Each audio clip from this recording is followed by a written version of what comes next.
আসসালামু আলাইকুম, সবাই কেমন আছেন? বার্জার টু চ্যানেল থেকে আমি হিমু আপনাদের সবাইকে স্বাগত জানাচ্ছি। আশা রাখি সবাই ভালো আছেন এবং সুস্থ আছেন। আমার আরেকটি ভিডিওতে আমি বলেছিলাম যে কিভাবে বুঝবেন আপনার ফিঞ্চ পাখি ডিম দিবে। তো এই রিলেটেড অনেকেই কমেন্ট করে জানিয়েছেন, ভাইয়া ডিম দেওয়ার পরে তা দেওয়ার সময় আমরা কিভাবে এটার যত্ন নিতে পারি। তো আজকে আমি আপনাদেরকে জানাবো যে ডিম যখন ফিঞ্চ পাখি ডিম দিবে তখন তা দিচ্ছে, এই সময় আপনার করণীয়টা কি এবং যতটুকু সম্ভব আপনি চেষ্টা করতে পারেন আপনার পাখির জন্য করার জন্য, সেই কথাগুলো আমি আজকে চেষ্টা করবো আপনাদেরকে যতটুকু সম্ভব ক্লিয়ার করে বলার জন্য। তো যারা এখন আমার চ্যানেলটি সাবস্ক্রাইব করেনি এখনই সাবস্ক্রাইব করে ফেলুন এবং বেল বাটনে প্রেস করে রাখুন, তাহলে পরবর্তীতে নতুন সব ভিডিও নোটিফিকেশন আপনার মোবাইলে চলে যাবে। ফিঞ্চ পাখি আমি ফিঞ্চ পাখির কথা যদি বলা যায় তাহলে এটা একটা একটু জমিদার টাইপের পাখি। আমার আগের ভিডিওগুলোতে আমি একই কথা বলেছি। তো ফিঞ্চ পাখির যে জিনিসটা হয়, তারা ডিম দেওয়ার পরে তাদের অ্যাক্টিভিটিসটা একটু কমে যায়। কিরকম কমে যায়? স্বাভাবিকভাবে ডিম দিচ্ছে, তা দিচ্ছে। তো এর মধ্যে দুইটা জিনিস ইনক্লুড। একটা হচ্ছে কিছু জাতের ফিঞ্চ আছে, বা আপনি দেখবেন আপনার কেসের মধ্যে দুইটাই জেব্রা ফিঞ্চ বা দুইটাই গোল্ডেন ফিঞ্চের জোড়া, মানে দুইটা পেয়ার, কিন্তু একটা পেয়ার দেখবেন একটা ডিম দেওয়ার পরে বাইরে দাঁড়ায় থাকে বা ঘরের মধ্যে তা দিচ্ছে না, বসে আছে। আরেকটা দেখবেন যে প্রথম ডিম দেওয়ার পর থেকে তা দেওয়া শুরু করছে। তো এইটা হতে পারে। তো আপনারা যে কাজটা করতে পারেন, আপনি যতদিন পর্যন্ত তাদের ডিম দেওয়া শেষ না হবে ততদিন পর্যন্ত ওয়েট করেন। ডিম দিচ্ছে দেখ। এখন খেয়াল করে দেখেন, আমি মানুষকে দিয়ে উদাহরণ দিই। একটা মা যখন একটা নতুন নবজাতক শিশুর জন্ম দেন তখন কিন্তু মা অনেক উইক হয়ে যায়, সে অনেক ব্যথা পায়, অনেক কষ্ট হয় তার। সবকিছুর পরে কিন্তু আমরা দুনিয়াতে আসি। তো উনি যে পরিমাণে কষ্ট করতেছে, ফিঞ্চ বা পাখি বা প্রাণী সেম ভাবে ডিম বা নতুন কোনো বেবি জন্ম দেওয়ার সময় এই কষ্টটা পায়। এই সময় তাদেরকে আপনি প্রপার ডায়েট দেন, মানে প্রপার খাবার দেন। আপনার কেজে আপনি আপনার কাছ থেকে সম্পূর্ণ চেষ্টা করেন খাবারের দিক থেকে। আমি প্রথমে খাবারটাই বলছি, বিকজ এইটাই অনেকের ভুল হয়। সেটা হচ্ছে প্রথম দিন থেকে এগ ফুড দেওয়া শুরু করেন। ডিম দেওয়ার আগে আপনি যখন বুঝবেন যে ডিম দিবে তখন থেকে এগ ফুড দেওয়া শুরু করেন। কিভাবে বানাবেন এই রিলেটেড ভিডিও আছে, ওই ভিডিওটা সব ধরনের পাখির জন্য সেম এগ ফুড আপনি দেন। ধরেন আজকে এগ ফুড দিলেন, কালকে আপনি এগ ফুড না দিয়ে শাক দেন। কলমি শাক দিতে পারেন, ভালো করে ধুতে হবে, কিন্তু কলমি শাকে কিন্তু ভাইরাস বা ব্যাকটেরিয়া বহন করে। কেন? এটা পানিতেই হয়, ঠিক আছে? বা লাল শাক, পুঁই শাক ভালো করে ধুয়ে দেন, সমস্যা নেই। আর যখন তারা ডিম দিবে, যতটুকু সম্ভব আপনার পক্ষে হাঁড়িটা কম নামাবেন।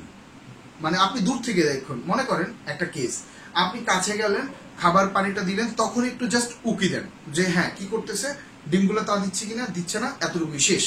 এর থেকে বেশি চিন্তা করবেন না। যখনই আপনি বারবার হাড়ি নামাবেন, তবে এই হাড়ি রিলেটেড আরেকটা কথা একটু পরেই বলবো। এটা সিনিয়র ব্রিডার এবং নতুন ব্রিডারের মধ্যে ডিফারেন্টটা কি সেটা আমি বলি।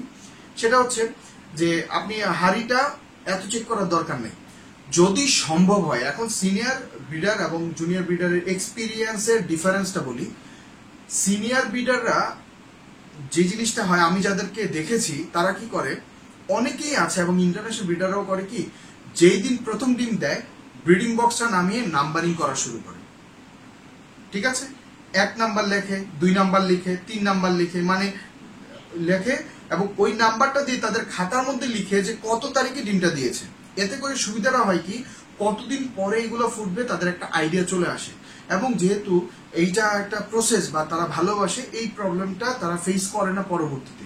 কিন্তু নতুন ব্রিডাররা যদি আপনি প্রথম দিকে এই কাজটা করতে যান, তখন কিন্তু এরকম হতে পারে প্রথম ব্রিডিং সেশনে আপনার পাখি তা দিবে না, এটা হতে পারে। তবে আপনি যদি মনে করেন না আমি শিখতে চাচ্ছি, সেই ক্ষেত্রে আপনি এই প্রসিজিওরটা মেনটেন করতে পারেন। সেই ক্ষেত্রে আপনাকে একটা ফর্মুলা আমি বলে দিচ্ছি, যে প্রথম দিকে আপনার এটা একটু রিস্ক হয়ে যায়, আপনার ব্যাপার আপনি করবেন কিনা। যেহেতু এই রিস্কটা সবাইকে নিতে হয় যখন আস্তে আস্তে আপনি শিখবেন।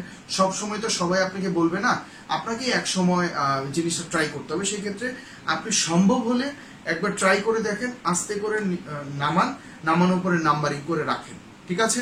তবে হ্যাঁ, এই জিনিসটা মোস্ট অফ দ্য কেস কারা করে, যে গোল্ডেন ফিঞ্চ বা স্টার ফিঞ্চ, মানে যেই ফিঞ্চগুলোর দামটা একটু বেশি, সেই ফিঞ্চের বেলায় ফোস্টারিং করার জন্য এই নাম্বারিংটা বেশিরভাগ সময় করা হয়, ঠিক আছে? তো আপনি কিভাবে সবগুলো ডিম ফুটাতে পারবেন এই রিলেটেড একটা ভিডিও আছে, ওইটাও দেখে নিতে পারেন, আমি নিচে লিঙ্ক দিয়ে দিচ্ছি। তো এইটা গেল একটা প্রসেস। এখন আপনি খাবারও দিলেন, আপনি চেকও করলেন।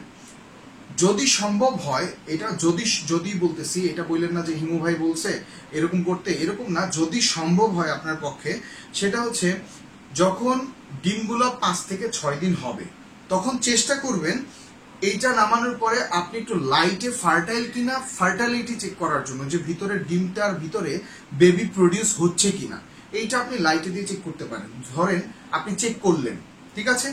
আর যারা নতুন তারা প্রথম দিকে একটু চেষ্টা করে দেখতে পারেন আমার মতে, কজ আপনি কতদিনই আর এইভাবে চালাবেন। আপনি যদি মনে করেন না আমার শিখা দরকার, তাহলে আপনি করতে পারেন। আর যদি মনে করেন না দরকার নেই, সেক্ষেত্রে অন্য বিষয়। তো আপনি ফার্টাইলিটি চেক করতে পারেন। যদি দেখেন না ফার্টাইল হচ্ছে, মানে এরকম হতে পারে না যে প্রথম ডিমটা 1 তারিখে দিছে, দ্বিতীয় ডিমটা 5 তারিখে দিল বা 3 তারিখে দিল, এটা হতে পারে। সেক্ষেত্রে ফার্টাইলিটি কিন্তু চেঞ্জ হতে পারে। তো যদি এরকম হয় যে ফার্টাইল সবগুলো ডিম, তাহলে ওকে। আর যেগুলো ফার্টাইল না ওইগুলোকে সরাই দিলে, যদি ডিমের পরিমাণ বেশি হয়, ধরেন 8টা ডিম হয়ে গেছে, তখন আপনি আনফার্টাইল ডিমগুলো সরাই দেন। এতে করে সুবিধাটা হবে কি, পাখির শরীরে স্ট্রেসটা কম পড়বে। কেন, ডিমগুলো তো ফিঞ্চ তো এমনি ছোট পাখি, তো আপনি যদি এতগুলো ডিম নিয়ে বসে, তো তা দিতেও কিন্তু তার প্রবলেম হয়। তো অনেকগুলো দেখা যায় ফার্টাইল হয়, অনেকগুলো হয় না। এই ক্ষেত্রে আপনি যে কাজটা করতে পারেন, 7 দিন বেলায়, মানে সবগুলো ডিম পাড়ার 7 দিনের বেলায় আপনি একটু চেক করে দেখেন, যেগুলো ফার্টাইল ধরেন 4টা 5টা, এইগুলোকে রাখেন, বাকিগুলোকে অন্য একটা পেয়ারে, ফোস্টার পেয়ারে চেলে দিতে পারেন, অথবা আপনি ফেলে দিতে পারেন, এটা আপনার ইচ্ছা। কেন, তাহলে 5টা ডিম থাকলে সে প্রপারলি তাও দিতে পারবে প্রপারলি, এবং ওয়ার্মও হবে ডিমগুলো ইনশাল্লাহ ফুটে বাচ্চাও বের হয়ে আসবে। তো এই কাজটাও আপনি করতে পারেন। আরেকটা কাজ করা যেতে পারে, আমি জানি না কোন জায়গা থেকে হয়, সেটা হচ্ছে ফিঞ্চ পাখি যখন ডিম দেয়, এই টিকটিকির উৎপাত অনেক বেড়ে যায়। কেন আমি জানি না, হয়তো তারা এটা তাদের খাবার হইতে পারে, এই জন্য তাদের মাথায় থাকে। ফিঞ্চের বাচ্চাও দেখবেন অনেক সময় টিকটিকি নিয়ে চলে যায়। তো এই ক্ষেত্রে একটু লক্ষ্য রাখেন, আশপাশে টিকটিকির উৎপাত থাকলে বাজারে অনেক ধরনের মেডিসিন পাওয়া যায়। মর্টিনের মেডিসিন আছে, অনেক ব্র্যান্ডের মেডিসিন আছে, দেখবেন রাস্তার মধ্যে মাইকিং করে বিক্রি করতেছে। আপনি চাইলে ওইগুলো কেজের মানে সাইডে দিয়ে দিতে পারেন যদি কেজ। ধন্যবাদ সবাইকে আজকের ভিডিওটি দেখার জন্য। ভালো থাকবেন। আসসালামু আলাইকুম।